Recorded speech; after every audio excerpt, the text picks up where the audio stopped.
Shifrat e personave të prekur nga HIV vazhdojnë të rriten nga viti në vit. Nëse gjatë 2024 u regjistruan 119 raste të reja, këtë vit janë diagnostikuar 6 raste më shumë, duke çuar numrin total në 125 persona të prekur. Transmetimi seksual mbetet rruga kryesore e përhapjes së virusit. Ajo që shohim është që ne kemi raste të reja çdo muaj, në të 12 muajt e vitit.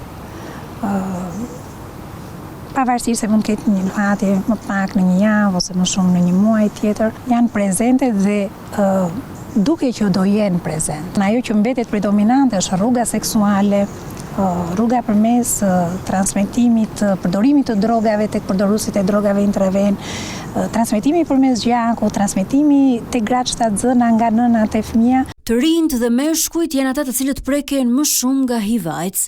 HIV nuk përjashton asnjë moshë, nga i sapo lindurit deri tek grup mosha e tretë. Por në thojca do thoja preferencën e ka për të rinjt kryesisht dhe moshat aktive. Ndryshe nga infeksionet e tjera seksualisht të transmetueshme, të cilat shpesh kanë simptoma të dukshme, HIV mund të mos shfaqë asnjë shenjë për shumë vite.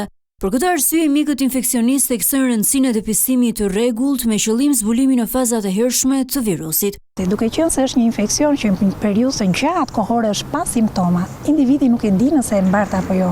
Dhe në këtë formë, jo vetëm që ka shanset e zhvillimit të një sëmundje në dinamik, por ajo që është sërish në të njëjtën kohë problematik është transmetimi tek të tjerë. Informimi dhe kapja, depistimi i këtyre rasteve në stadin e HIV-it ende pa filluar simptomat, sepse duke e kapur në këtë stad, ke shanset e fillimit të trajtimit, frenimit të zhvillimit të virusit, rimëkëmbjes imunitare të këta individ, por në të njëjtën kohë duke i trajtuar dhe duke i bërë të padetektueshëm këtë virus në gjak, ti mundson edhe mos transmetimin tek të tjerët. Që për vitin 1993, numri personave të diagnostikuar me HIV ka arritur në 1973 raste.